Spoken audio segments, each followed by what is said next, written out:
Hi guys, I thought I'd create this quick video tutorial just to answer some common questions that staff have raised in regards to Google Classroom.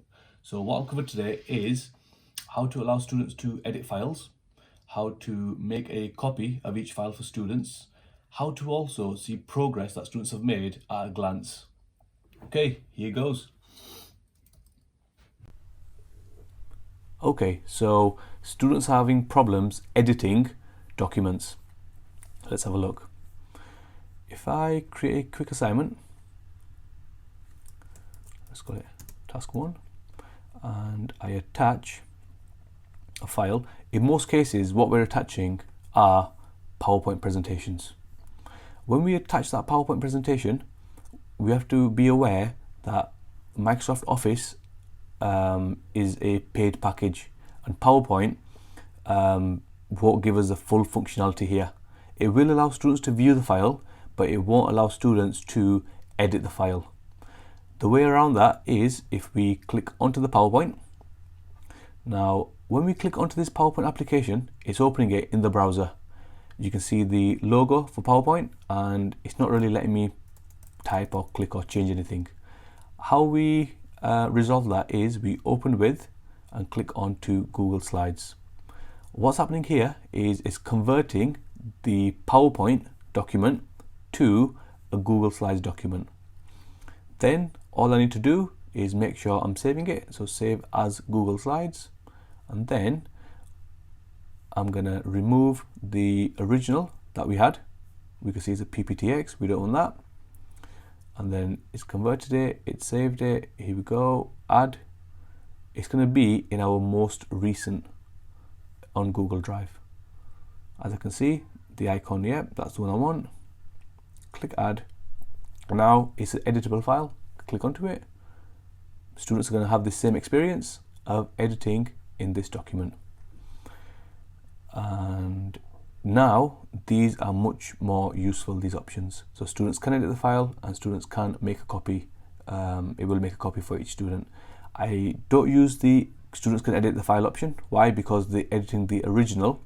However, making a copy for each student is useful because then they've all got their very own copy of the original file. They can make their own edits, and then you can see what they've done as well. If I click onto this file, it's another quick feature I want to just quickly show you. If I make an edit to it, I can quite easily see what changes have been made to this document. How? I click onto the option at the top where it says last edited. It shows me what the original looked like about a minute ago and what the current version looks like now. So that's another way of keeping a track of how students are getting on with tasks. What I usually tend to do is I'll set a task for students. So this PowerPoint, I could let students view this. I don't really want them to change any of the information on here. Instead, what I'll do is I'll have a task that accompanies this. So I've got my original task, and then I'll add a file, activity, drag it in. Okay, so then this PowerPoint, I'm quite happy with letting them just view the file. And then this Word document, we're going to do the same process again. So we're going to click onto the Word document.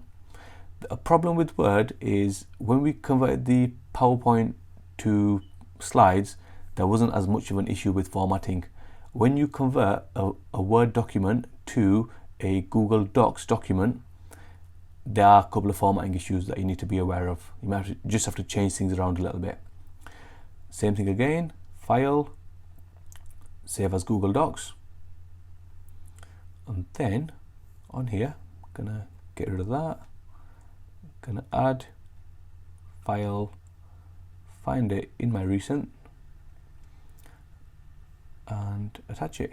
So they can view the PowerPoint and they can have a copy of the activity and also edit that activity. So it's all set up.